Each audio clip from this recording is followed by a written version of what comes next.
Good evening, everyone. We're here for City Council meeting, and it is Tuesday, September 3rd, 2019, and we'll start this meeting with a roll call and determination of quorum. Nordstrom, Modrick, Roberts, Stroman, Armstrong, Lewis, Lehman, Drury, Evans, Drew. We have a quorum. Okay, thank you. And now our invocation tonight will be by Christine Jones. And following the invocation, then we'll have the Pledge of Allegiance.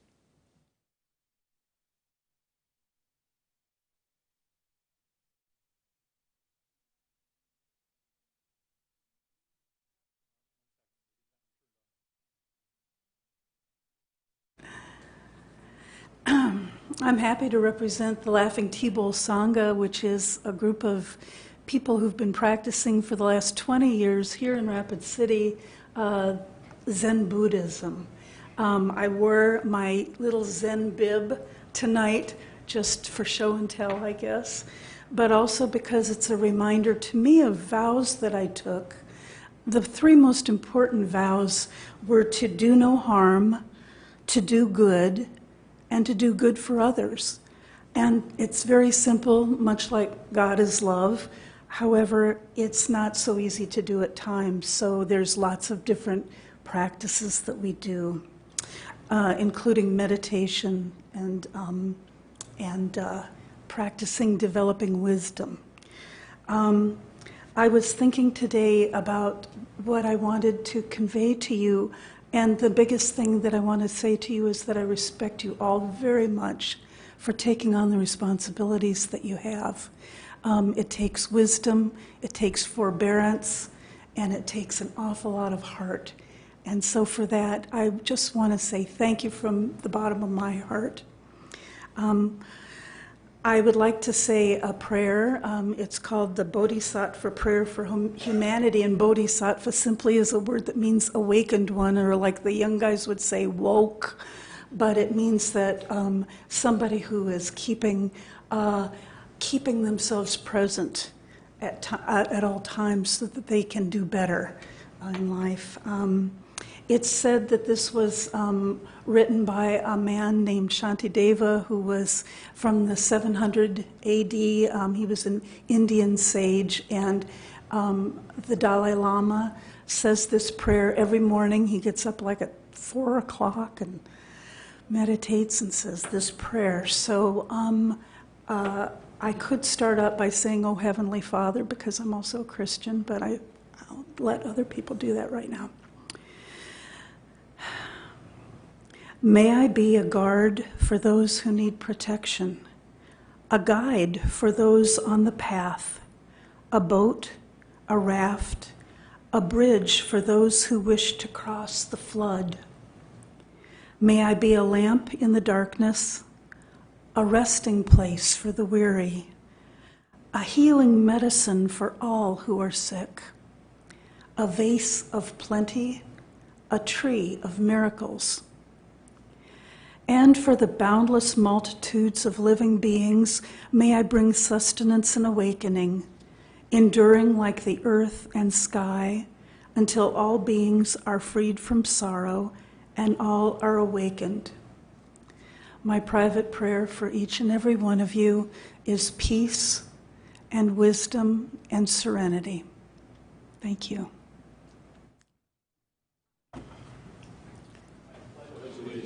To the flag of the United States of America, and to the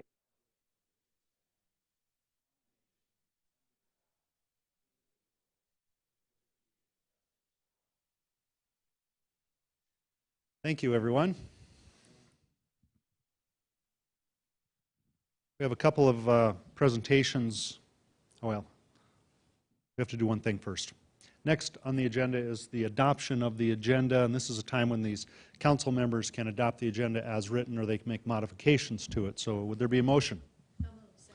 Motion to adopt as written by Modrick, second by Armstrong. All in favor of that motion say aye. Aye. Opposed say no. Motion carries. Okay, now we have a couple of awards. and recognitions to give. So the first, if I could call our library director, Terry Davis, up, and company.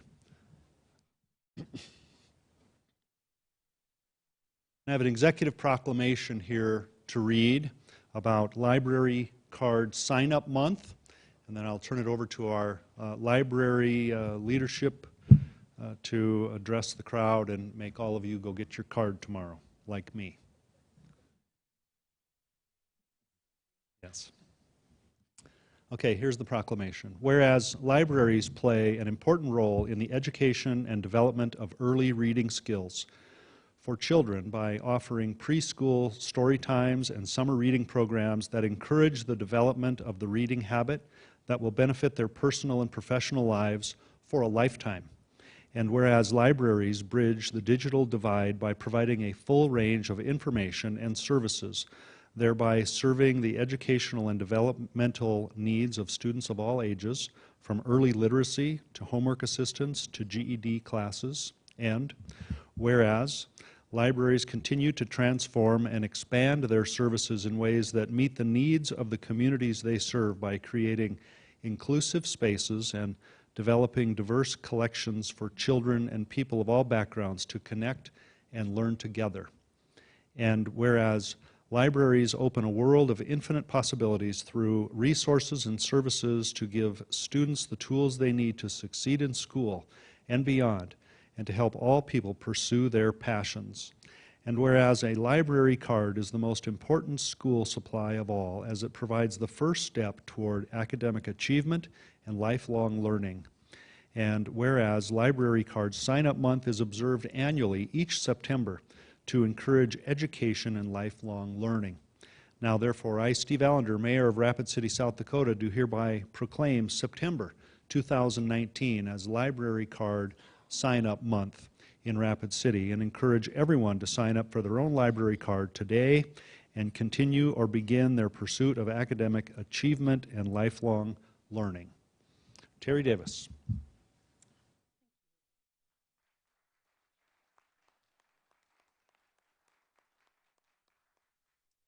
Thank you. If I can take a few words from the invocation.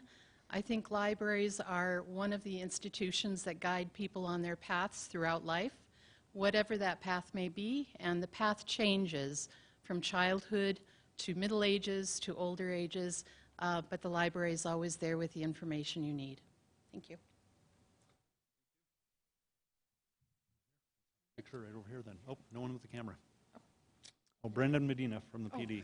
He's got us.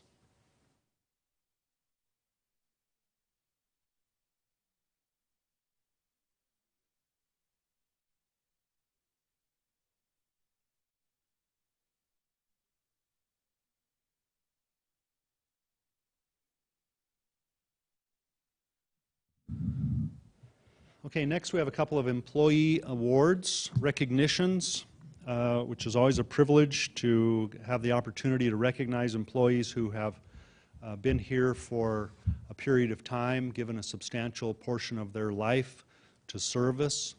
And we'll call up for this Police Chief Carl Jageris.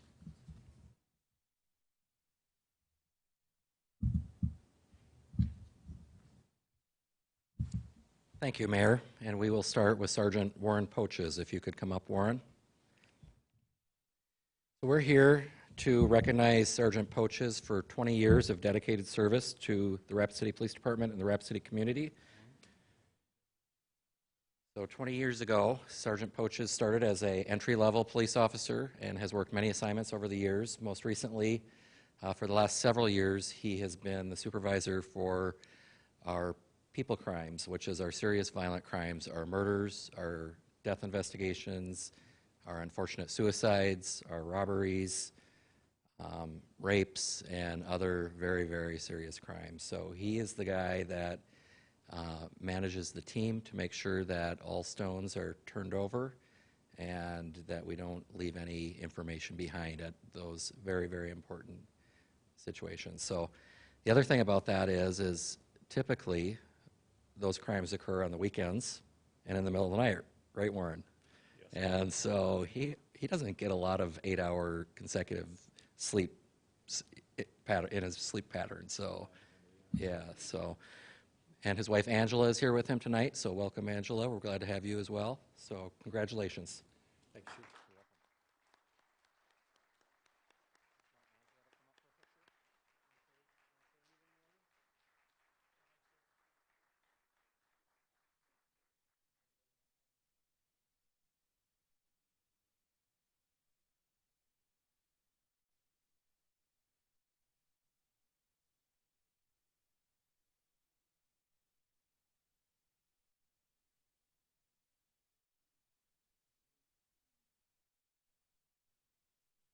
Okay, next up, Detective Rick Arlid. Rick, if you would come forward. Also 20 years ago today, Rick Arlid showed up at the Rapid City Police Department following in his father's footsteps at the time, and was an entry-level police officer. Has had several assignments over the years, and most recently, he is responsible for our domestic violence investigations. So he's up in our criminal investigations division. I will tell you that's a challenging crime to investigate. Oftentimes you have victims who are not cooperative for a variety of reasons. So it requires a high degree of compassion, but also tenacity to hold offenders accountable. And Rick is the right guy for that, and he's doing an exceptional job. He's got his 2 daughters here, his younger brother, his mother, and his wife, Holly. And Rick was married 2 months ago, so congratulations on that as well. So, all right. Rick, do you want to say something? All right, the whole family, if you want to come up for a quick picture.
Okay, now we're on to general public comment.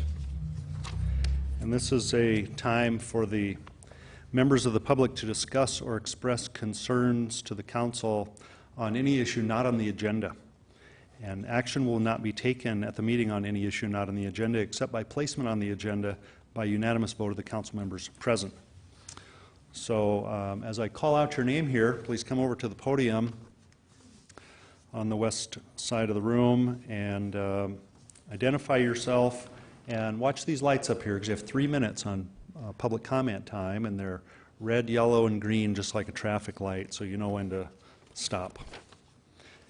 First, Eric Heikus.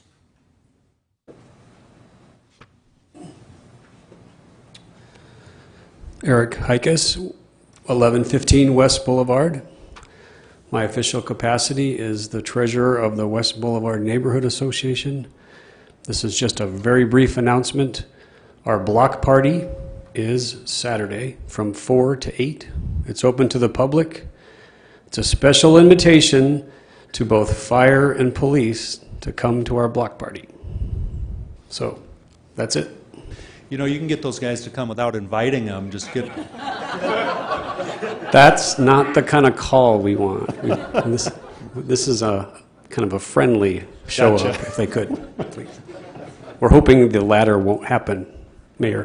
Gotcha. Thank you. Okay, 46, 47.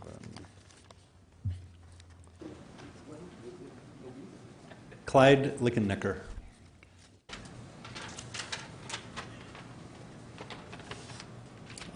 Mayor, City Council members, thank you for your time this evening. I'd like to give you a brief presentation on the update about our outdoor pickleball courts, and I think there they are, which were made a reality with the help of awarding of the Vision Funds.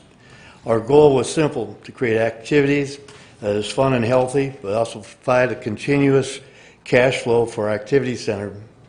For example, our membership recruiting about 4 to 5 years ago was about 4 to 5 a month.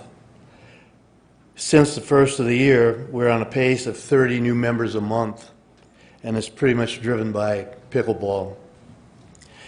We hosted our first tournament August 17th and 18th. We had 86 participants, 30 from out of town: Casper, Cheyenne, Denver, Spearfish, Des Moines, and Pierre. Even a lady from California staying with her sister in Rapid participated. We're looking forward to the possibilities of creating league play and possible youth programs. So thank you for your time and thank you for your support. Thank you very much. And that's all of the general public comment speaker forms. There are other speakers that will appear on items throughout the agenda.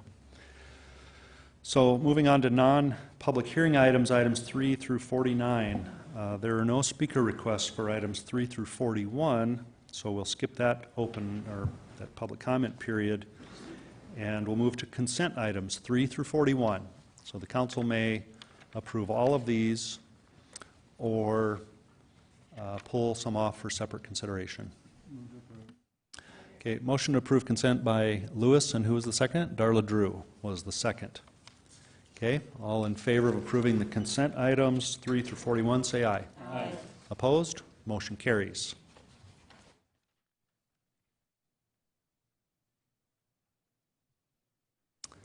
I need to take just a second here to try to get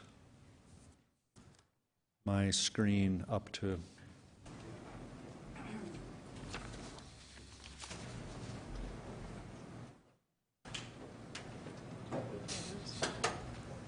Oh, I was going to push that. It looked too simple.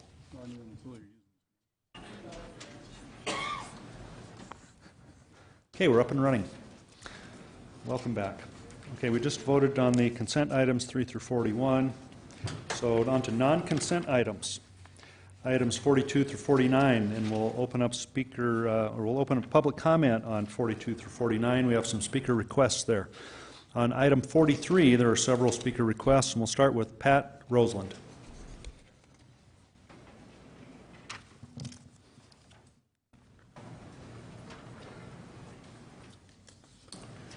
Thank you, Mary Islander and members of the City Council.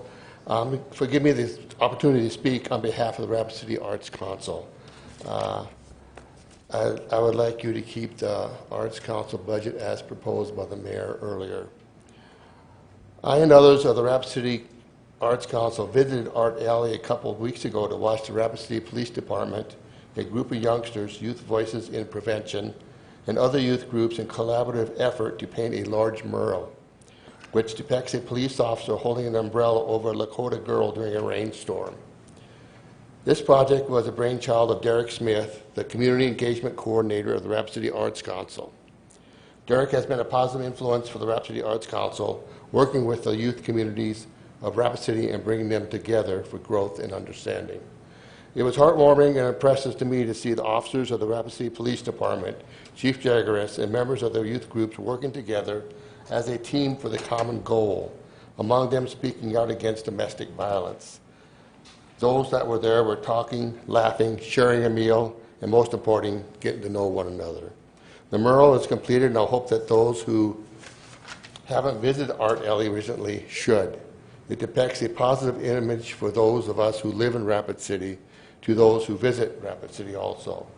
I felt that I was a part of this experience, even though I was just a bystander, proud of the Rapid City Police Department, the youth groups that were there participating, and proud of Derek Smith and the successes he brings to Rapid City through the Rapid City Arts Council and his projects. This, Mayor Allender, members of the Rapid City Council, is money well spent. Thank you very much. Thank you. And next, Susan Hughes.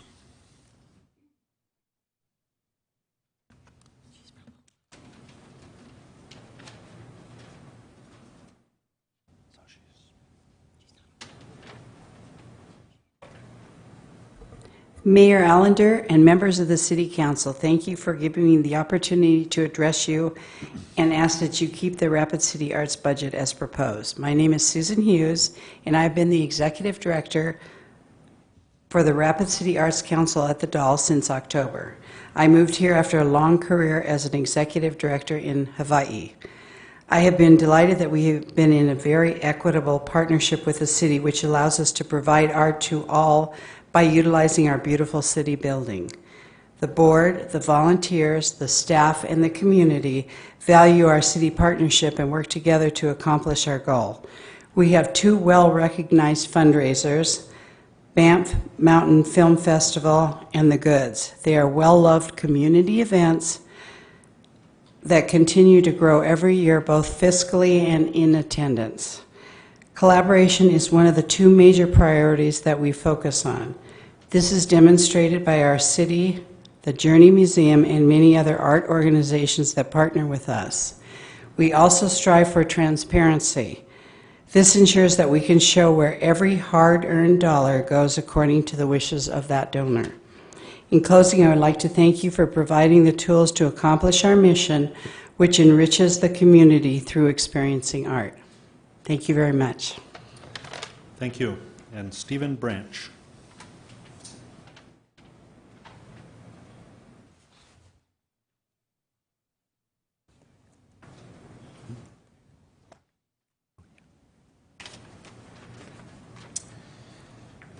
Good evening. Thank you, Mayor Allender and members of the City Council, for the opportunity to speak on keeping the Rapid City Arts Council budget as proposed. My name is Stephen Branch. I live at 722 5th Street, and I am the Education Director as well as the Emerging Performing Artists Coordinator for the Rapid City Arts Council. Prior to this position, I was Facility Coordinator at the Doll, so I am experienced in the collaboration with the city from the fiscal plant to all the way through programming. I would like to highlight some of the programs and activities we are able to do because you allow us to manage this terrific facility that this city has. Community engagement has already been touched upon by Pat Roseland, and the coordinator, Derek Smith, is to be lauded. He oversees Art Alley, as was insinuated in what Pat was saying, and we're also making other efforts in Art Alley to revitalize the space and increase value to our downtown.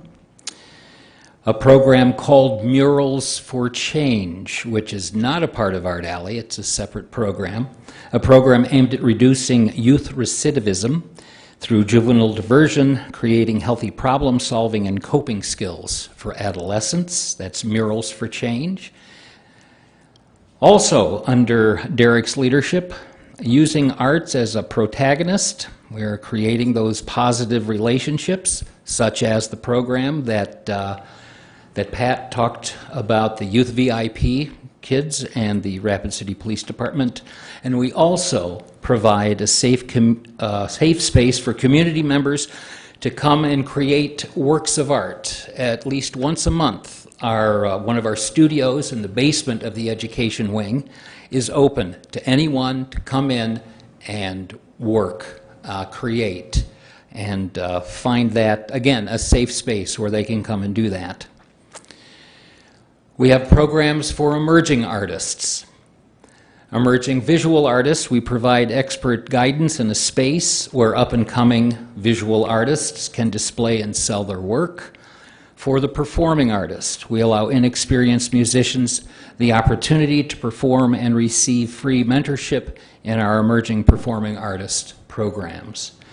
These are just a few of the things that we have because of the fact that we have city support that allows us the freedom not to be concerned so much with whether we have a place to work, but we can zero in on opportunities that we have to serve the community as artists and as educators.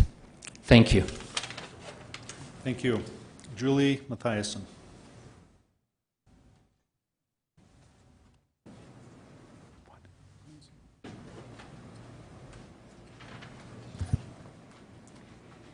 Good evening. I'll be brief.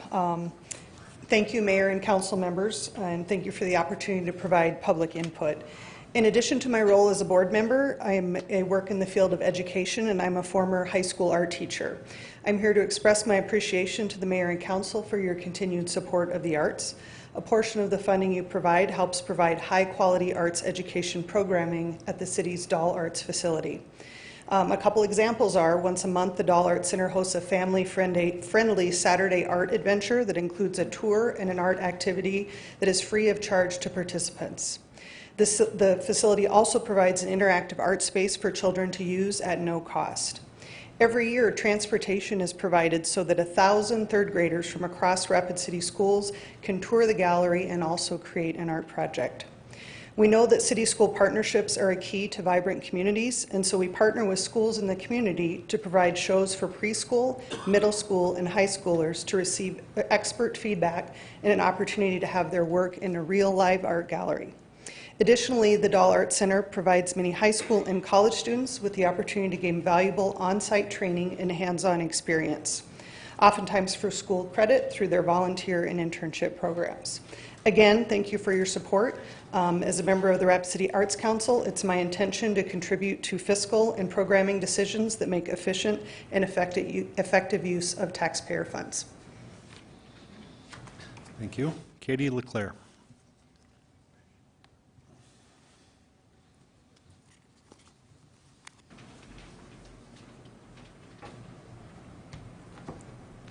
Good evening. I'm Katie Leclerc, and I'm board president of the Rapid City Arts Council.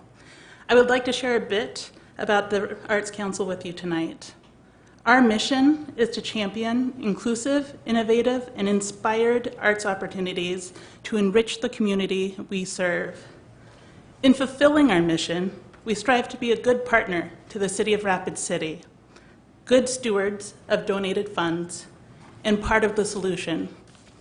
As such, Susan, who you heard speak, our executive director, has been and will continue to reach out to art programming organizations to see if there are opportunities for us to collaborate.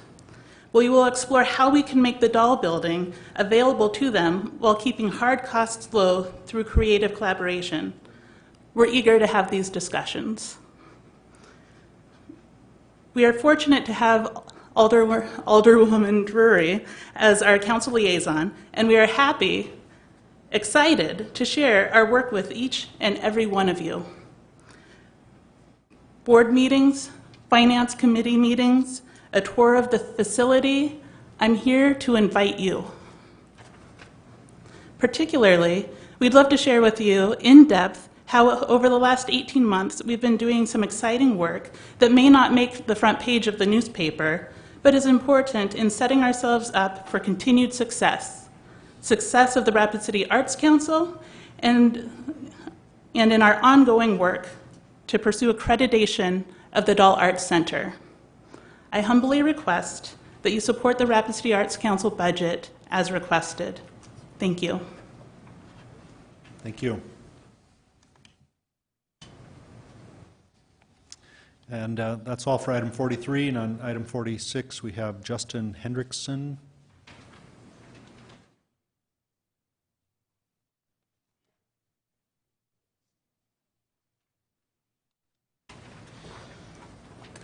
My name's Justin Hendrickson. I'm here tonight to talk about a lot split that I would like to do. It's not really much of a lot split, it's just to match what's across the street. I can throw the way the lot's set up, the house is built all the way to one side. It's kind of a waste of ground, to be truthfully honest, to not put another house on it. And with, you know, affordable housing being a thing and urban sprawl being even a bigger thing for me, it just kind of seems wasteful to not be doing something with that ground other than just mowing it. And met with the city, and they wanted to pave the road, which honestly takes it completely out. I've got an estimate from KTM that that's what it would cost to grade and shape the road and pave it.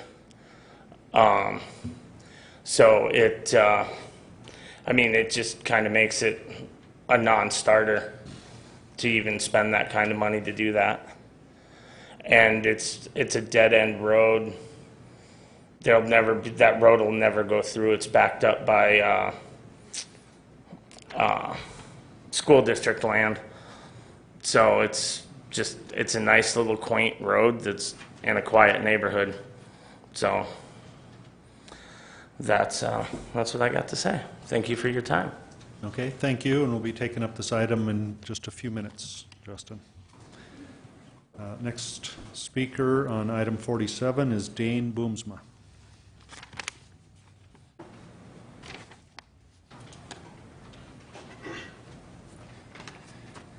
Thank you, Mayor and Council. Dane Boomsma, 550 North 5th Street.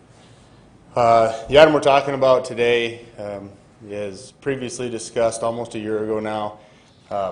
There's future development and growth still happening in the Rapid Valley area, Homestead Street area, and that for the most of the forecast doesn't appear to change anytime soon. I don't know if this is what we would consider affordable or not, but the homes that we're developing in the area are based on home sales, are working family homes, raising kids, families that want to live close to schools, kids can walk to and from school. That is the development that we're proposing here. Part of that requirement, as you guys know in your notes, is to improve half of Reservoir Road. The property to the south, almost a year ago, like I stated, received an exception to not improve their adjacent portion of Reservoir Road past the intersection of Homestead Street. So what I proposed then, what I'm asking now is that there has to be some tools somehow, nobody knows, because the right solution isn't always an exception. I don't have that solution either, but we're almost a year later, and the only solution that staff recommends is to install half of the street. The 1,000 plus or minus feet between our south property and where Homestead intersection will be developed will not be improved, is not designed. So now I've got 2,400 feet of gravel road, and a quarter of that we're going to improve. I don't know that anybody could design a quarter of the road without the entire project being designed, without the entire project being completed. There's a lot of major infrastructure things that until you go down to the Homestead Street intersection with Reservoir. So what they've presented as a solution, or what they consider a compromise, just is not it's not even on the financial side. It's not on the common sense side of feasibility. We are tying to all of our utilities outside of Reservoir Road. We don't need the utilities in Reservoir Road. We don't need access from Reservoir Road. We simply abut Reservoir Road. The property to the south for years has avoided platting up against Reservoir Road, even though they had streets that basically had lots abutted. They just didn't plat those lots to avoid that. So again, we put in infrastructure in the city. After 2 years, it's the city's responsibility, and we're only getting half the tax dollars because developers are doing what they can to move forward, and they avoid platting. So again, now we have developed streets with half the tax dollars being collected because of a major infrastructure project that I'm in no argument. It needs to be done at some point. What's that tool? I don't know. We need to figure that out, and I have offered many, many times that as a developer, as a community builder, I'd love to be engaged in those conversations. From far as I can tell from the last exception that was granted, I have had zero reach out or any conversations about future projects and how we can continue to grow outside the city limits. I've had a lot of conversations with the mayor. I don't know how many acres of land within city limits are agricultural tax based right now. And from my interpretation of that, that was a little bit of a, for lack of a better word, annoyance that we have city limit land and ag status. Well, this is another one of those properties. And prime example of ag land that the city had the opportunity to annex and develop and increase significantly tax dollars is where Western Asphalt Plant is at. I don't care that the asphalt plant's there. There was a lot better solution that was presented to this council within a year prior to them going in there. That asphalt plant could have been somewhere else and right close to our inner city, if you will. There could have been a lot better development. I have no idea what would happen to this property, but the best suit is this residential, family, construction, and that's what we're bringing forward. We've agreed that we would grant an access to this school land via sidewalk. Being that it's so close to the school, they don't bus the kids out of that neighborhood, and they would have to go all the way down to Homestead and then back around. So we said we would, with talking with Kumar from the school and city staff, we did agree that we would install and grant the right-of-way for that access so kids could easily walk to and from school and safely. Most of them would not even have to cross a major street. So I'm open for questions. Thank you. Okay, thanks, Dane. Okay, that's all the speaker requests on these items. So we'll start with non-consent items 42, starting with number 42. Second reading, ordinance 6351, an ordinance concerning the Opportunity Capture Fund Oversight Board. Motion to approve by Lewis, second by Roberts. All in favor of approval say aye. Aye. Opposed? Motion carries. Item 43, second reading, ordinance number 6346 regarding the FY 2020 appropriation ordinance. Motion to approve Lewis. Second. Second by Armstrong. We'll go to Darla Drew. Thank you, Mayor. I just guess I have a couple of words for the Rapid City Arts Council. Bravo. This is the way that you get city support. You come to us, you tell us what the money has done and how it's helped our community in more ways outside your doors than in, and that is what is important to me. As you know, I'm a long-time proponent of the arts. I worked during the expansion at the Doll and worked to raise money for that, $3.8 million. And when I hear what you guys are doing, it almost moves me to tears because that was the dream we had as we built it. And it is functioning the way that we wanted it to, educationally, performance-wise, and also with the visual arts, and in many other areas as well. You make me proud. And I'm very happy to support the Rapid City Arts Council tonight and asking for funding. And to other groups that may want to restore funding at some point in the future, take note. This is how you get it done. Thank you. Okay, thank you.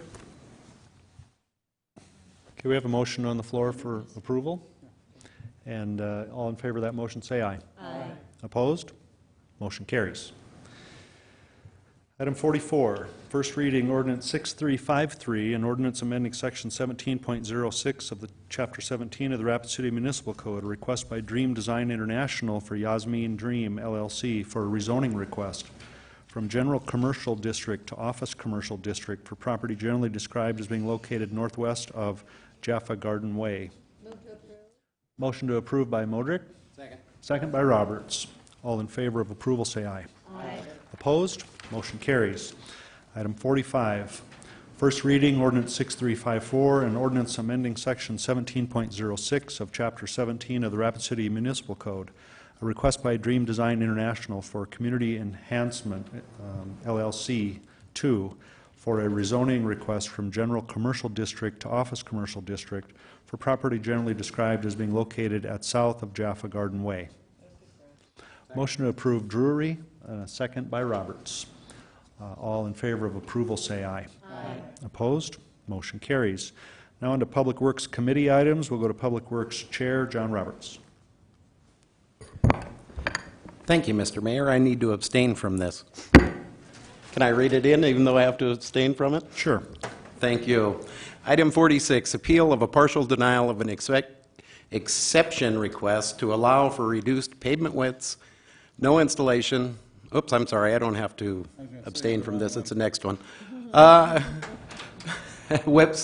Widths, no installation of curb and gutter and street light conduit along Glenside and Homestead Streets.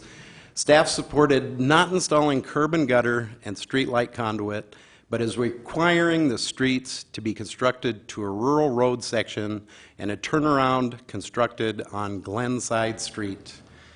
And this was sent to council without recommendation. Okay, we'll go to Lisa Modrick. Thank you, Mayor. I move to approve the appeal of the exception. Second. If I could retain the floor. Okay, we have a motion from Modrick, and we should probably have a second from someone who's not abstaining. I'm not abstaining from this one. Oh, you're not? Okay, we have a motion from Roberts then. Or a second from Roberts. Go ahead. Thank you. Thank you. I appreciate Mr. Hendrickson bringing this back forward to our council from committee. One of the things that was asked by staff or by council committee was to bring what the cost would be to this small this small road that's meant to be gravel that serves only about 4 houses plus maybe one more if we can get this one in. And I'm absolutely pleased that there was some exceptions there were already granted for you so that you didn't have that full criteria manual coming at you. Since you're not a developer, you just want to make good things happen to some land that's got some value on it to do so. And the piece that you did bring before us certainly states that this is not a minor cost, but a major cost, which we see developers absorb, but we can't see a homeowner absorb and a property owner absorb. And that's where I feel strongly that this appeal and my motion has a perfect example of exception to allow another house to go in a location that could be built affordably and provide housing, but in that entire area, it's all gravel driveway style roadways. And so his little piece is not going to make greatness happen on that. And it is truly why sometimes the criteria manual, although well built, needs some exceptions granting, and this is one of those cases. I hope that at some point we send to staff a rebuild of that criteria manual so that we've got some of these new situations that are coming before us built into it so that it makes changes that are no longer constant exceptions that come back and look hard on us as council, hard on staff, and hard on our citizen and our developer.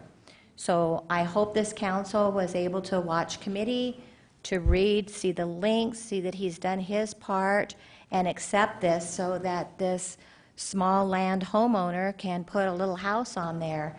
It's almost the beginning of an ADU concept. It's just adding on to a piece of parcel he already owns. So I put this out to you strongly. Please support this one for this homeowner and landowner. Thank you. Bill Evans. I don't know how we get to the point where one house is built, another house is built, another third or fourth house is built, and then when the last guy comes along, he's expected to foot the bill for the entire pavement and everything in the improvement. So something's faulty in the process there. I see Mr. Hendrickson and Mr. Boones as sort of at opposite ends of the same situation, in that it's a thing that shouldn't be happening in the first place. I don't know why we can't come up with a policy where things are prorated by each one of those people. There's some kind of rider put on so that as a person buys in, they pay their fair share. They have to compensate people for the expenses that developed in the first place. It just doesn't seem right that because the previous guys went ahead and got to build their homes, got an exception somehow, and I don't know if it was council or if it was in the county or whatever had happened, but Mr. Hendrickson now is stuck with the deal, and he's expected to pay for all the neighbors. Now, if he wants to go ahead and petition his neighbors and say, would you guys go ahead and want to split this all with me in the future, I think he should have the right to do that, and he probably might. But right now, to expect him to pay for everybody else is a little bit unfair. I don't see that as very equitable at all. So I'm going to vote to allow him the exception in this case. Thank you. Richie Nordstrom. Thank you, Mayor. Similar concerns for me, and thank you, Mr. Hendrickson, for coming up with this concept. But some concerns that I have is the turnaround area not being constructed. What I'm thinking of is emergency vehicles getting into this area, and I'm also thinking of snow removal as some other examples. And Mr. Hendrickson, can you come to the podium and maybe give me some insight about how do we handle some of these things that need to be done that or will be done, say for instance in the winter, or we have a emergency situation? How do we handle that without a turnaround? As far as the turnaround goes, I've never had a problem with that. That can be tied into the driveway on the secondary house, so the turnaround's happening. Yeah, the turnaround's gonna happen. I'm not. That's not part of the. I just don't want to pave the road. Understand, and then, well, I'm even thinking that bringing it up to a rural road standard, because right now what I'm thinking of is we've got a street in nearby your area, within at least half a mile, East St. Francis, and that was a county road built, and now it's getting flooded out and et cetera, and that's my major concern is the taxpayers are going to come back and fix this road now. So this is actually my childhood house, so I grew up there since '76. The road functions perfectly right now. We don't have water issues. We've never had water issues off of that road.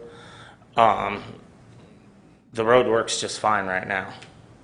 Thank you. Honestly, paving the road might make the problem worse because it's just going to sheet water off to the other road and potentially create more problems for neighbors down the road.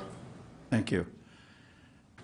Right now, I've just got those concerns. So that how do we deal with emergency vehicles and the snow removal and those type of conditions? And there's probably some others that I'm forgetting about right now, but I don't know that those issues have been adequately addressed. And then future development goes down. We're just kicking the can down the road.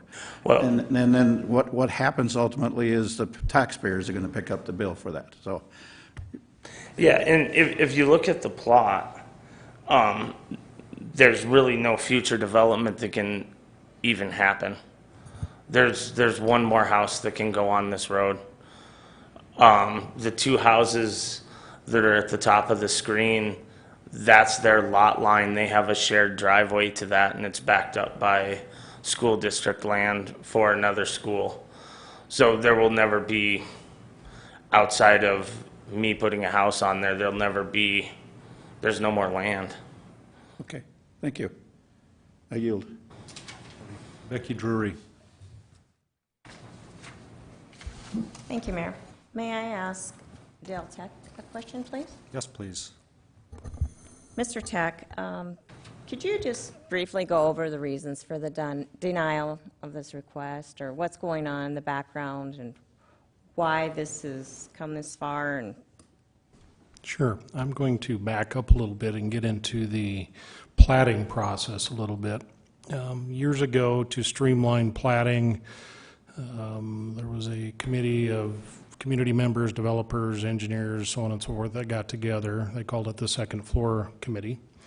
And they talked about ways to make platting easier. And one of them was lot splits, or creation of one lot. And that was all discussed that, yep, it should be an administrative process to split one lot into two if all of the public infrastructure is in place per city standards. That's why this item is in front of you today, is we have a parcel of property that adjoins a gravel street, and the applicant's wishing to subdivide that lot into two. Our criteria manual, Rapid City, we're an urban area. Our standard is an urbanized road section. I think city staff certainly went the extra mile and said, well, you don't have to build an urban section, but you've got to at least pave the road. Homestead Street is a hard surfaced road.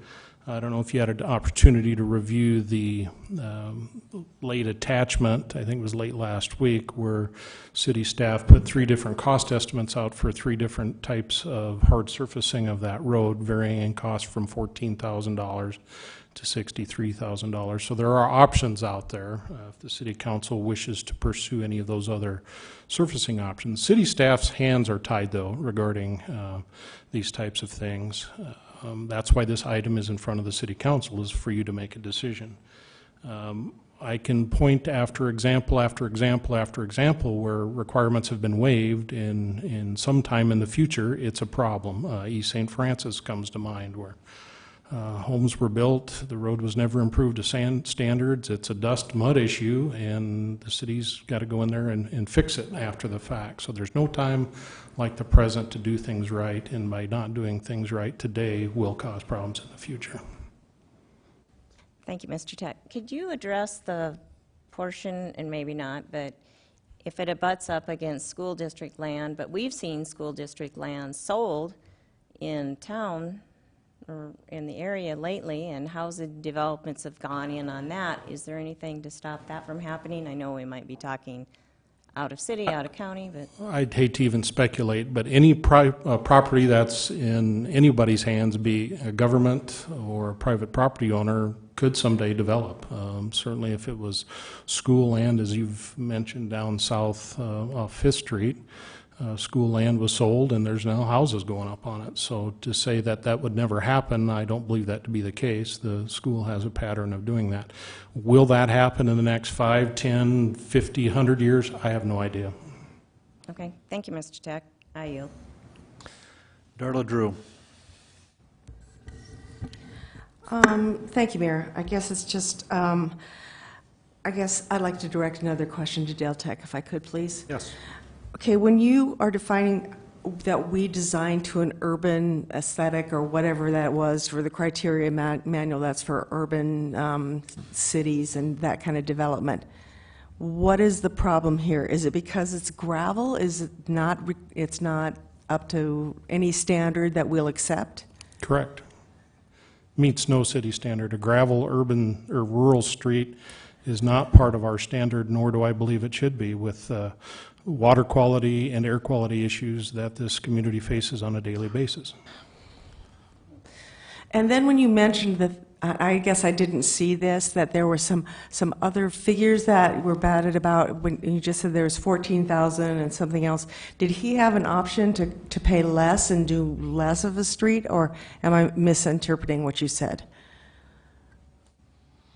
Those options were presented to the council, attached to the agenda for your consideration. No, our standard is quite set in concrete, pardon the pun, but he's got to pave a certain road section. And that's what he came back with a cost, although Just my professional opinion at looking at the cost that he provided up on the screen, over half of that was for non-construction items. So I don't believe that to be a true and fair cost estimate that he had presented to you today, and the ones that are attached to the agenda are probably more realistic. Well, I like the idea of actually promoting building a house here. I like that idea. I know we have some difficulties with the road. I like green initiatives, which have no part in our criteria manual at this time, where you do have natural drainage, you don't have constant pavement. Pavement can always be added, it's hard to take it away. So I'm kind of I'm not really decided on this, and I almost would like to ask for this to be, and I'm sorry, but maybe to be continued again, because I'd like to spend some time with those figures that were added and really look at this. Maybe my council mates won't agree with that, but I think there's some things here that are unknowns. And with Del Tech bringing up the fact that the figure we just saw was probably not a realistic one, I want to look at this a little longer, because I'd actually like to see this get done. Thank you. John Roberts. Thank you, Mr. Mayor.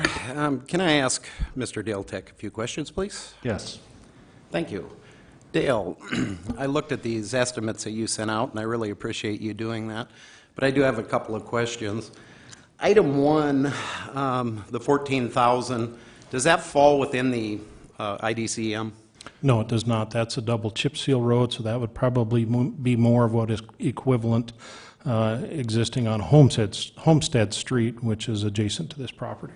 Can you tell me when the last time the city allowed a street like that in Rapid City? Yeah, not in Rapid City, but certainly in the 3-mile platting jurisdiction. Sunridge subdivision a number of years ago was platted, and certainly it was required to be pavement. The engineer for the project argued for a chip seal type pavement section, and that's what was ultimately installed.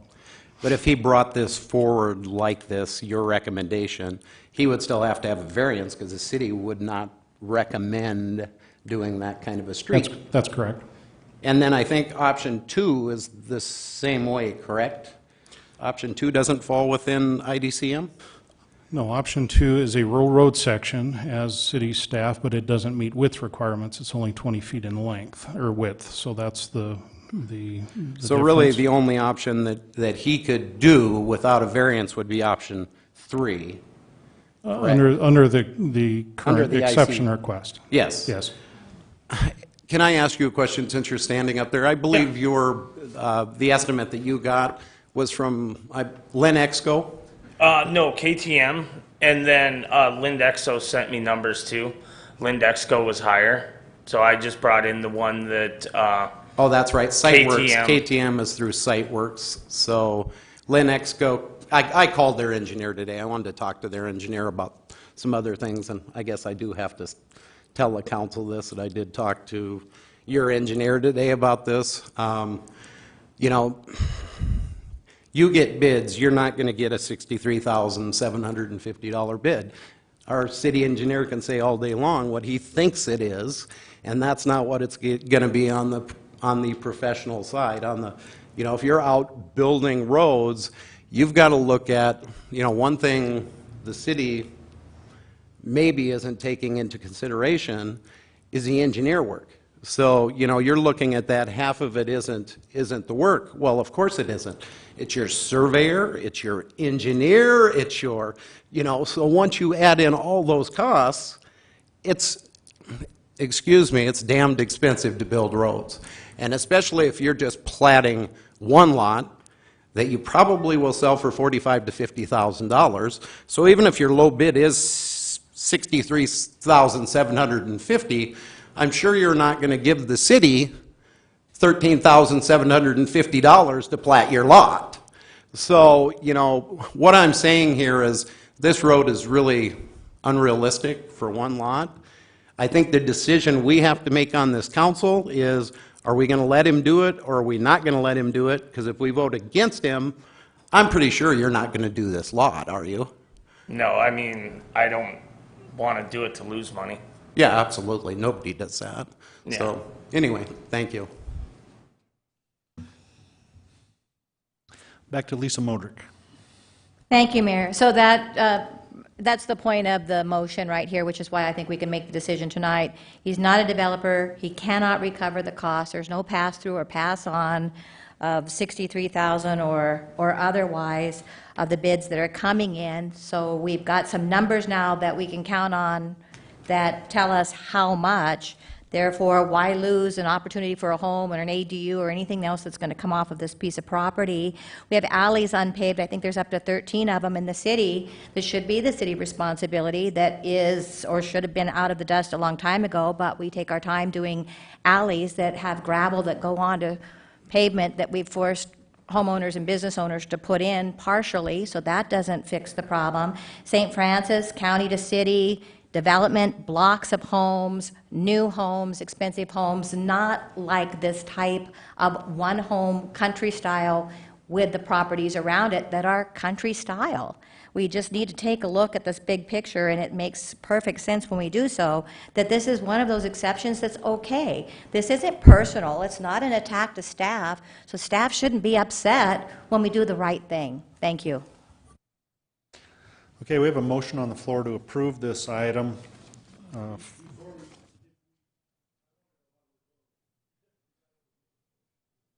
Okay, the item is, that's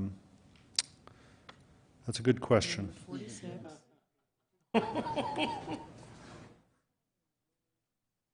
Okay, voting to approve is to approve the appeal and grant the exception. Does everyone understand that? To deny the appeal would be to say no.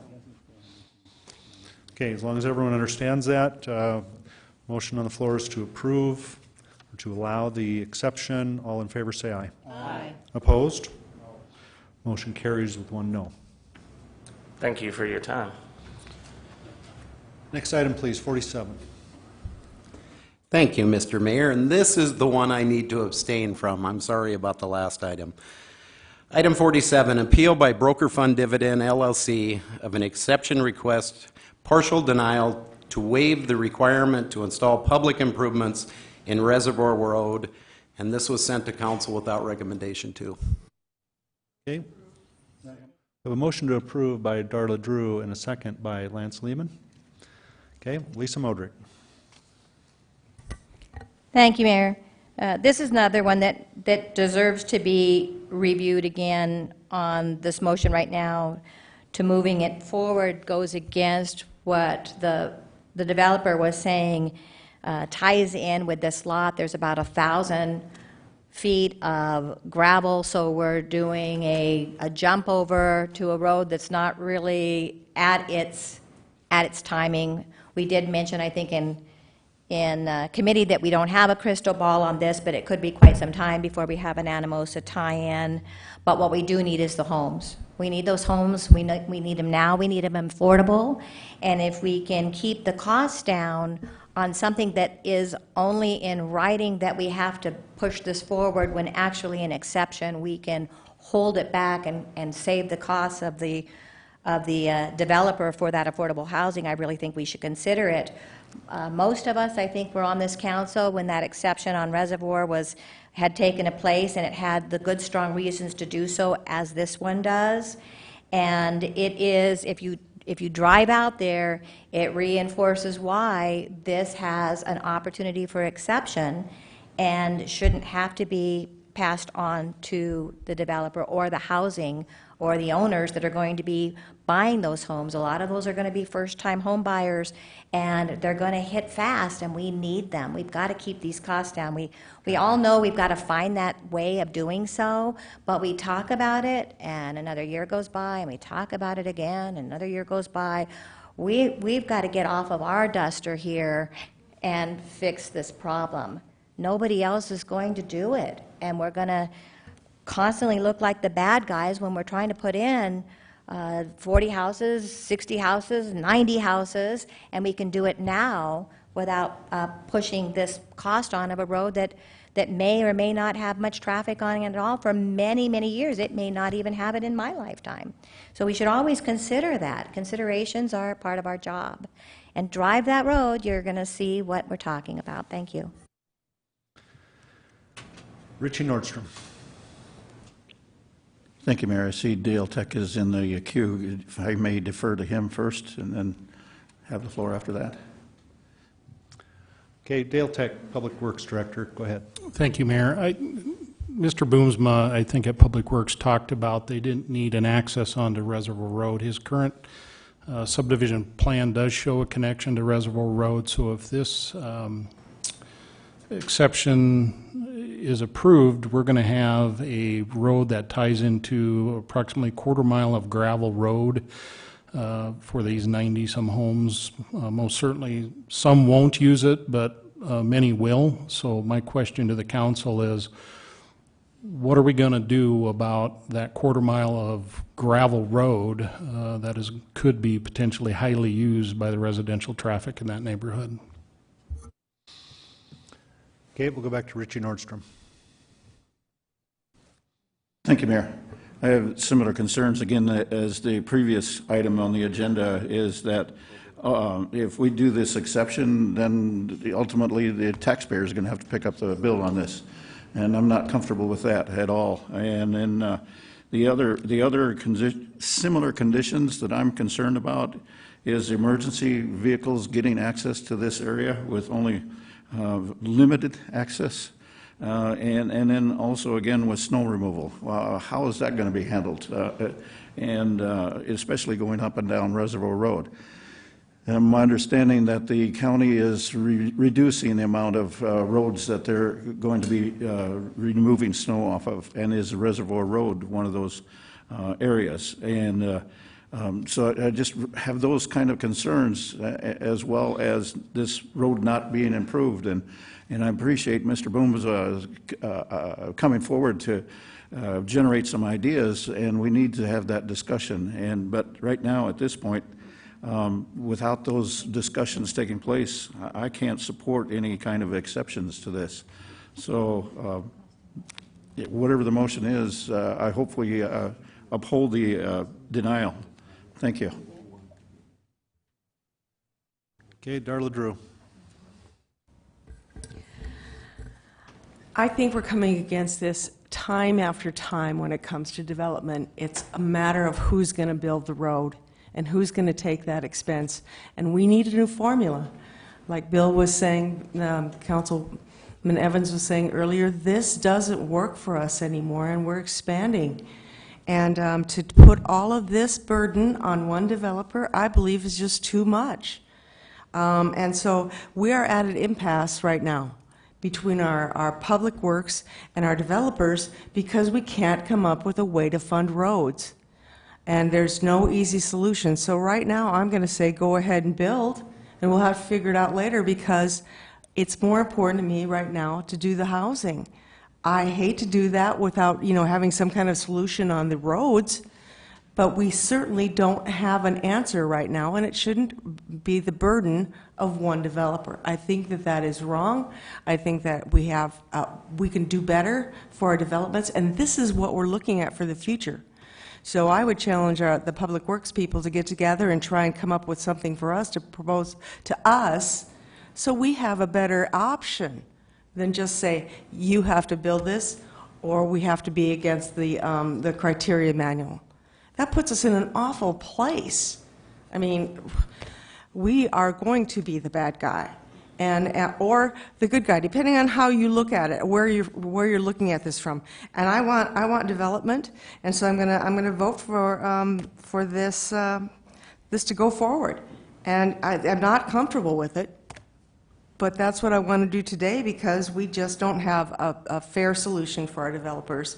So I think that that should be a goal for this year, to make sure that we have a more equitable way to build roads, because it's not fair to put it all on the developer that they have to build roads for everyone or other people that tag on to what they've already built. Thank you.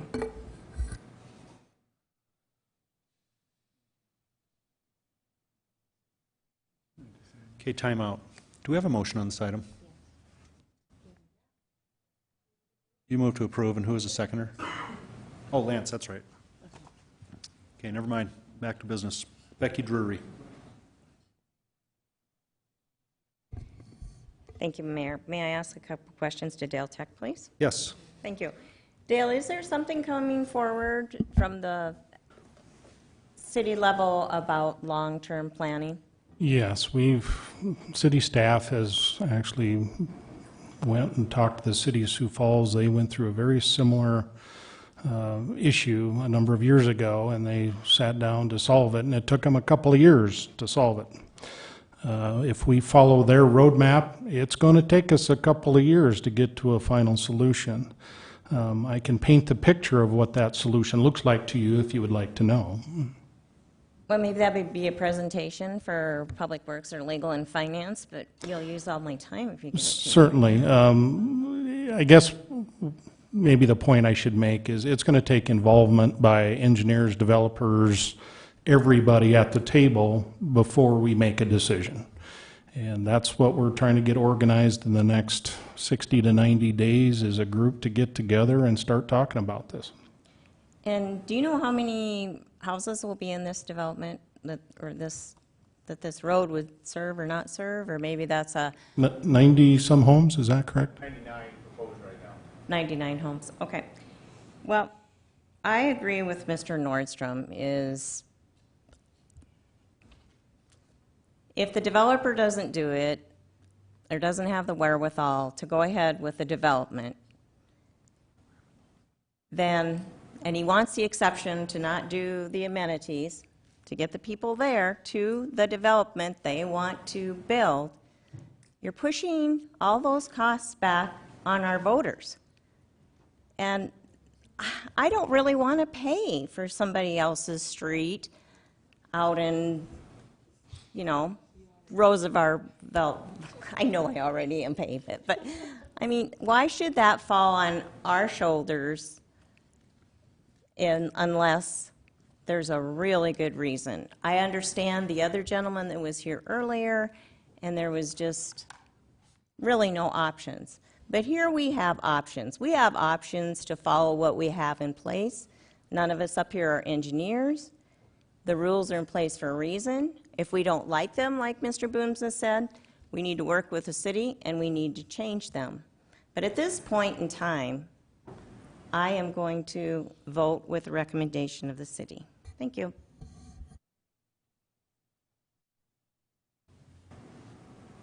Bill Evans. Well, as I stated earlier, I see these two problems tonight as opposite ends of the same issue. And unfortunately, this one is the one that creates the other situation. And that's the reason I'm opposed to this exception, whereas I was in favor of the other one. I don't understand why we can't come up with something. I don't know why we'd have to take 2 years to change an ordinance like this. I think we could be much more proactive, get the thing done in a much shorter time period. I don't know all that's involved. Like I say, I'm new here. However, it seems to me we could come up with solutions so that guys like Mr. Boomsla don't get stuck in this, and it keeps perpetuating the same problem over and over again. Like Darla said earlier, I think that we need to put it on, front burner and start solving the problem quick and get it in place so we can start building these houses that we're going to need in the next couple of years. Thank you. Chad Lewis. Thank you, Mr. Mayor. A question for Mr. Boomsma, if I could, please. Yes. Mr. Boomsma, I reached the age where I need my reading glasses, and I seem to have lost them. And so I don't have the number on the cost to do the road. Do you have that number on top of your head? We don't have that number. The number that is including soft costs with $650 a linear foot. Right. How I would estimate this road when we're doing half the road, I don't even know where I would start with that. I will clarify just some of the concerns that Nordstrom had with fire and safety and snow removal and all of that, and back to Dale Tech responding to my comment at Public Works that we don't need Reservoir Road. That's because we are connecting to 2 developed roads that meet all the IDCM. So I don't need Reservoir to continue the development of this based on access, based on number of lots, based on fire, based on IDCM. It's a simple fact that I abut Reservoir Road, and it would absolutely be foolish for me to even present to the city a subdivision plan without an access to Reservoir, because that would never fly and that would not be smart development. So we've simply shown that there needs to be a way to Reservoir at some point in time. I don't believe that the residents are going to use Reservoir, because when you live in the city limits, you don't want to drive gravel roads. You expect to drive on pavement. So you have 2 points of access that are fully developed to the current IDCM that we'll be tying into. So just a little clarification on safety. So that's how much it's going to cost? Thank you. Just making sure I get you a chance to talk. I've done this a couple of times. No, I just making sure I was on the same page with you. 650 linear foot, but it's impossible to know because you're doing half a road, so it's a quarter mile, correct? Correct. Yeah. Okay. So, I guess my point is I appreciate the staff's position, but however, we want affordable housing, but we keep voting against any chance to get it. So I'm just going to support the exception. Thank you. Laura Armstrong. Thank you, Mayor. Just one point I wanted to make. Mrs. Modrick was talking about considerations, and then Mr. Lewis just asked the question about how much it would cost. So today, if it would cost $650 per linear foot, I want all of us to consider how much it's going to cost in 10 or 20 years at the taxpayer's expense. That's all I wanted to say. Thank you. Okay, Lisa Modrick for a couple minutes. Thank you, Mayor. I think by then we'll have a plan. We'll have assessments in place like we should have had a long time ago. We'll have things working for us at that point, because we have a lot of road work to do today that aren't roads, and we got a lot of road work to do that have roads already. We're going to have to come up with a better plan. Now, on the developing of 2 roads, that was an important factor because it has its in and out for 90 homes. So Reservoir isn't required, it isn't necessary. We're forcing this half-paved, half-road, non-purpose road, but we may have a solution like what was done on Stuma Road when, at that council time, the public came and said, we don't need or use or have that traffic, and this was when the Walmart was being looked at that time, and so there was a compromise and it was a barrier, so the road wasn't used. I think we have a compromise opportunity here. I think we can bury this, because if you look at the pattern of this traffic, the traffic isn't going to head to Reservoir whether it's half paved or not. The traffic is going to go towards where the roads and the corridor and the arteries, it's going to go towards the city side of it, not towards the Reservoir side. So perhaps we need to allow a barrier and not have that road trafficked until 10 or 20 years from now or beyond, when it finally is a developed roadway that goes all the way to Anamosa. But today is not the day for that, and I think the barrier would make a solution to that, so that when we are doing that road, we're not doing a halfway project on a halfway road and then having to match up with it on the other half, and then where we come up with that. I like the idea that Mr. Tech said, we've got some things we can put on the table, and that can clean all of this up, not just the criteria manual, but also the plans that can come before us, and we can start making decisions with new policies and new designs. And wow, won't this be great? And we better do it now, because look at what the next 5 years is going to do. This isn't the only one that's going to come before us. So perhaps a barrier option should be what we would be considering, and I don't know why we couldn't do that. Unless somebody thinks we can't, it's a solution with a compromise, so this builder can start building tomorrow. Thank you. Okay. Next is Richie Nordstrom, 3 minutes. Thank you, Mayor. I was just, during our conversations, I was just reminded of another development that we need to put on our list for further education. On the southern edge of Elm Street and Field View Drive, near Hanover Drive, is another area that we need to add to the list of things that are very comparable to what we're dealing with tonight. So it's just another item that needs to be added to the list because of part of our education process, and that same instance that's taking place down there now is what's going to happen with this development in this area. Thank you, Mayor. Okay, thank you. Item 47, we have a motion on the floor to approve the exception. Right? The motion is to approve the exception. Yep, that's the motion. Everyone understand? All in favor of that motion, say aye. Aye. Opposed? No. Roll call, please.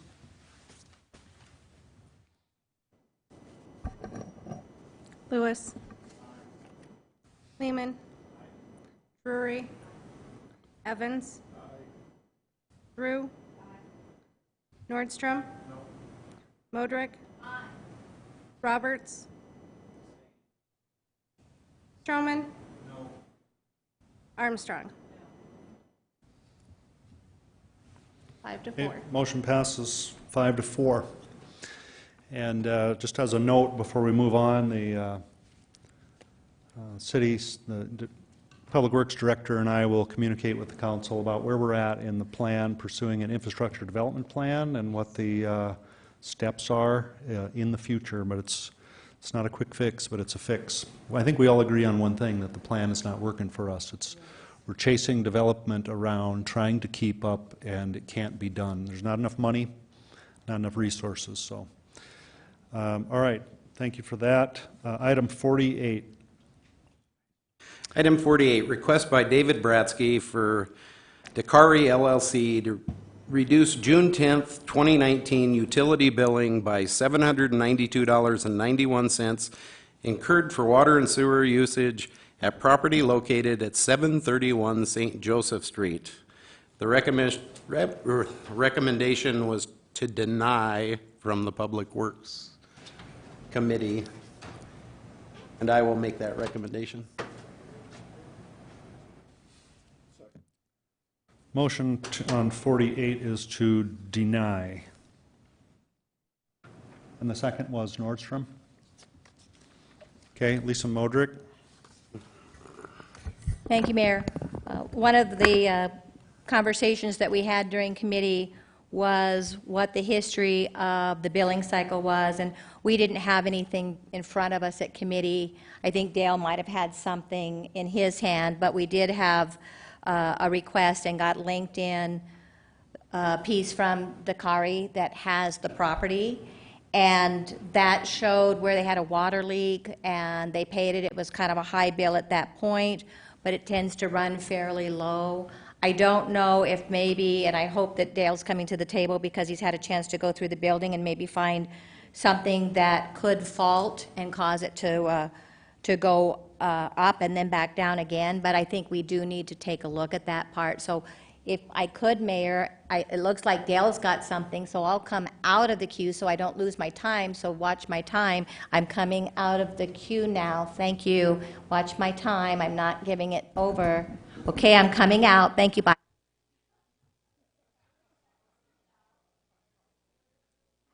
Continuing on Ms. Modrick's time, Dale Tech, Public Works Director.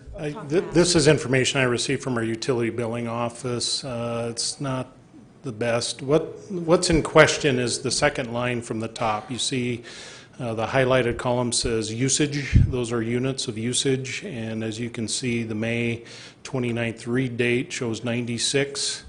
And if you look at the month before that, it shows 8, and then the 2 months before that show 6. And then you see some other high amounts there. The City of Rapid City doesn't typically go into people's homes, buildings, etc., and do an analysis of the plumbing in there. We rely solely on the meter readings.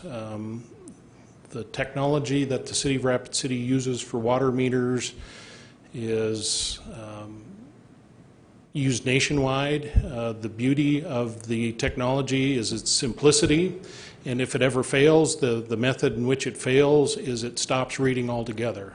There's no possibility for a positive displacement type meter to read more than what actually flows through the meter. From looking at this data, obviously when I look at it, I see high usage. The owner of the property came to the council or the Public Works Committee, explained the reasons why they knew they had high usage. Then you see in the April reading, it has crept up a little bit, and then in the May reading, there was a whole bunch, and then it went back to what it was in February, March. So there is some type of water flowing or flowed into that building in May that is unaccounted for. It's not a technology issue with the meter, it's not a technology issue with our reading system. Something happened inside that structure. So that's the best available information that I have. I would stand for any questions. Okay. Questions for Mr. Tech? Lisa Modrick. Thank you, Mayor. Thank you, Mr. Tech, for bringing that up. It's similar to what I have that's on the link as well that we received from the property owner. And on that high usage date, they had acknowledged at that time that they had a water break that actually caused that. So it shows proof how much a water break can cost when we do have it, whether it's a property owner, homeowner, or a business owner. It's expensive to have a break. One of the things that's coming before us is that it's low usage, and the history of it is low usage. Now, they had a boiler in there which doubled it from what it had this summer, or what it had when it's the 6686 units, and that boiler showed that it was costing them twice as much over the course of the previous years. The break then shows why it went up, but there's nothing that shows why it would go from 8 to 96 back to 8 or to 6, whatever that usage is, but still it's below 10. And that was with, again, I think a responsible property owner trying to save water and getting rid of an old system, getting rid of an old boiler. So my question at committee, and why I was working this the way I was and still am, is the billing usage shows the history or the pattern of how it's used, unless there is something that breaks. Unless the break happens, then it goes sky high.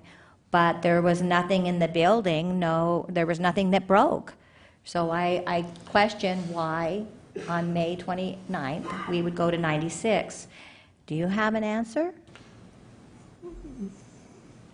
This is a classic example of a leaking toilet, or more than one.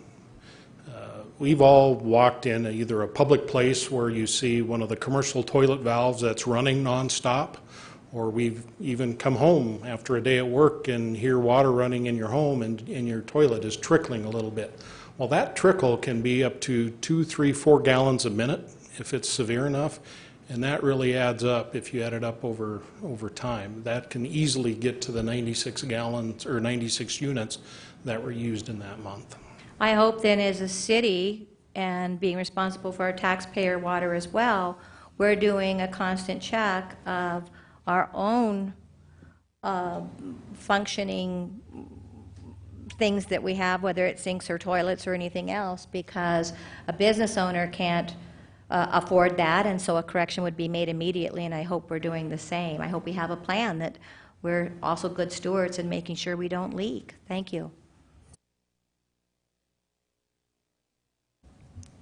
Bill Evans. When I rushed in from Cleveland to the committee meeting last week, I stopped at the house to change clothes to encounter my toilet running. It had been running the entire time. My first thought was, I'm going to get a huge water bill. I never thought for one moment that the city was responsible for me not checking the toilet before I left the house. Now, maybe that's the reason I own one house rather than chains of houses and hotels, but I see this as a personal responsibility of the homeowner, and I don't think we have a history of bailing people out in such instances. Maybe I'm wrong, and if it's the policy of the city council to do that, then I would change my mind. But unless somebody can point out that we regularly do that, I guess I would say this is not worthy of denial, or worthy of changing that bill. Thank you. Laura Armstrong. Thank you, Mayor. A quick question to our finance officer, please. Yes. Mrs. Sumption, correct me if I'm wrong, but isn't this bill already paid? Yes, it has been paid. Okay. Thank you. Can we move forward? Richie Nordstrom. Thank you, Mayor. I spent at least one season building, tearing apart water meters. The water meters do not produce water. I mean, they do not arbitrarily turn the dial on their own. They just don't manufacture or create arbitrary numbers.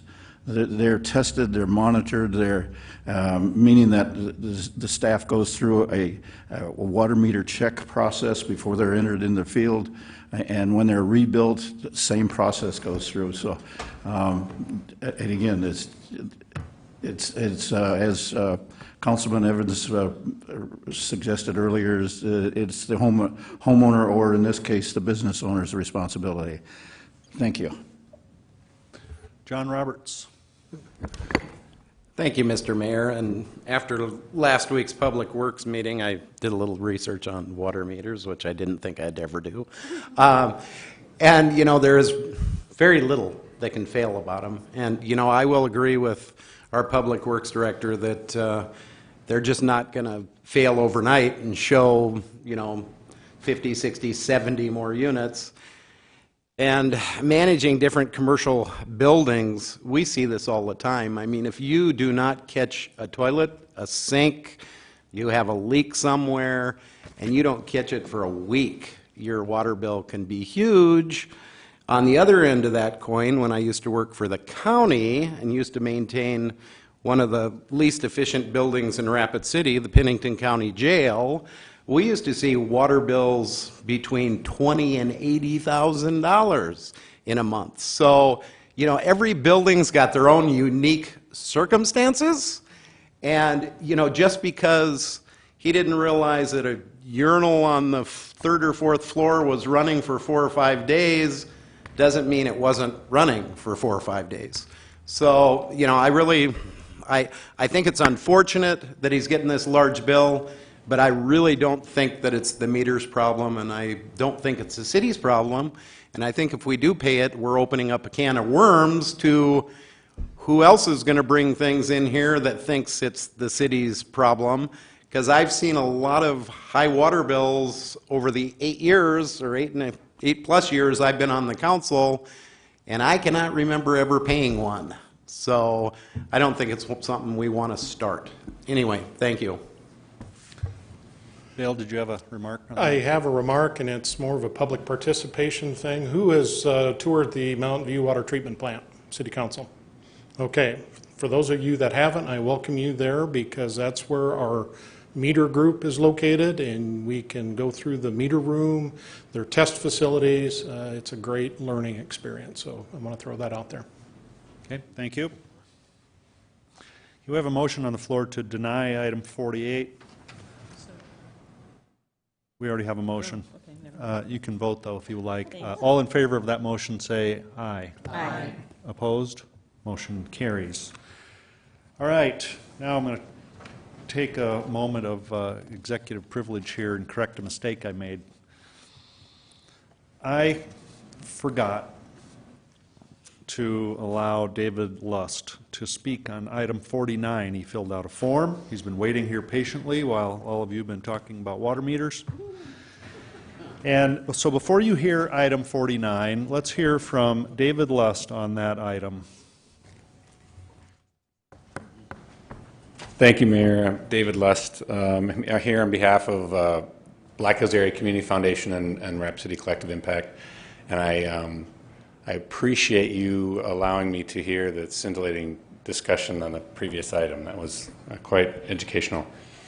So it's no surprise to anyone up on the dais that affordable housing is a critical and chronic issue in Rapid City, and Rapid City is not alone in that regard. Really, every city of any size is wrestling with the idea of affordable housing. And as I've taken on this endeavor on behalf of the Black Hills Area Community Foundation, I've realized that conceptually affordable housing is not difficult to visualize. And really the whole issue is you've got rents you want to keep here, and you've got building expenses here. And all you have to do is close that gap to invite developers into this area. And there are some tools out there, LIHTC funding and some grant funding, But historically in Rapid City, we haven't really had much at our disposal other than TIFs, really. And that's really not enough to close the gap. So I give a lot of credit to Ken and his staff and Sarah for really starting this effort, to start the discussion about what Rapid City can do to assist in affordable housing, because everywhere in the country, municipalities are involved in this issue. It's not just developers' issue, it's not the private, it's not nonprofits. It's got to be a combination of all parties, all hands on deck to address this, and the city needs to play a critical and central role in this. And some of the things that are in this proposal are exactly what you're seeing around the country. Density issues, zoning, parking, all those things are the hallmarks of how to do affordable housing right. And you've got developers out here, good-spirited, ambitious, right-minded developers like an Eric Braun, who are trying to do the right thing, but just cannot get it to pencil out. And things like Ken is proposing in this policy can help close that gap. And so anything we can do as a community to do that, we need to address that. I've listened here now for quite some time about infrastructure, and really, folks, one of the best ways for cities to address the infrastructure issue is density.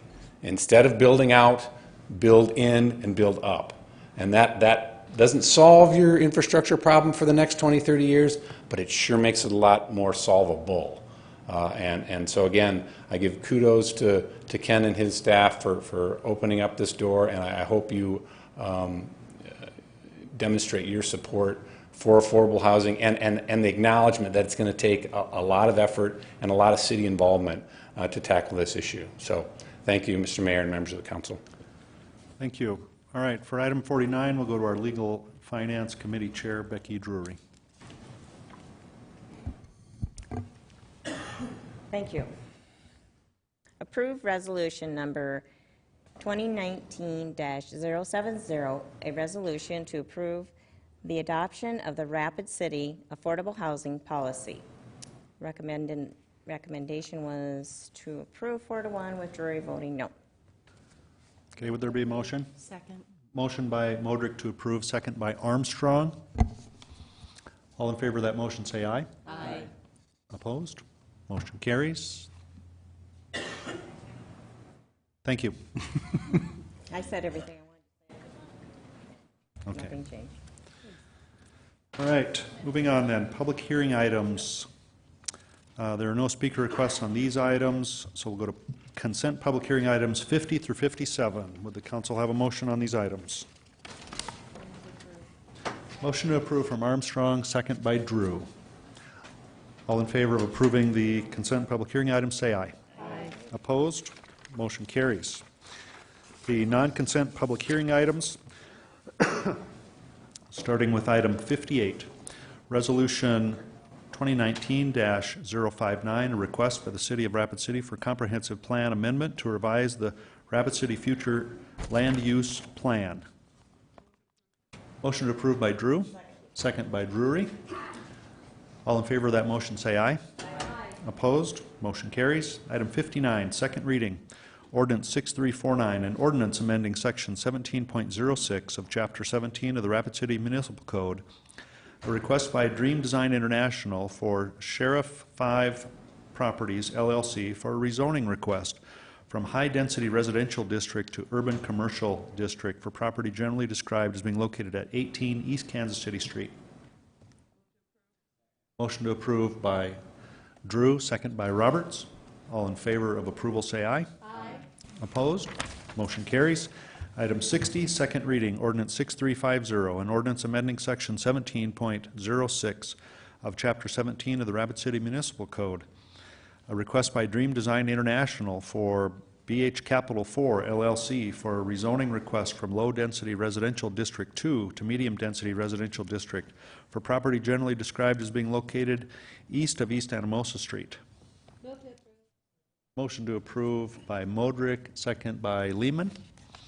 All in favor of approval say aye. Aye. Opposed? Motion carries. Item 61, the bill list, will go to Finance Officer Pauline Sumption. Thank you, Mr. Mayor. There are no additions to the bill list, so the total is that which is attached at $5,281,548. Motion to approve Nordstrom, second by Drury. All in favor of approval, say aye. Aye. Opposed? Motion carries. Motion to adjourn. Motion to adjourn. Second. Motion to adjourn by Armstrong and a second by Stroman and Lehman. All in favor, say aye. Thank you. We're adjourned, everyone.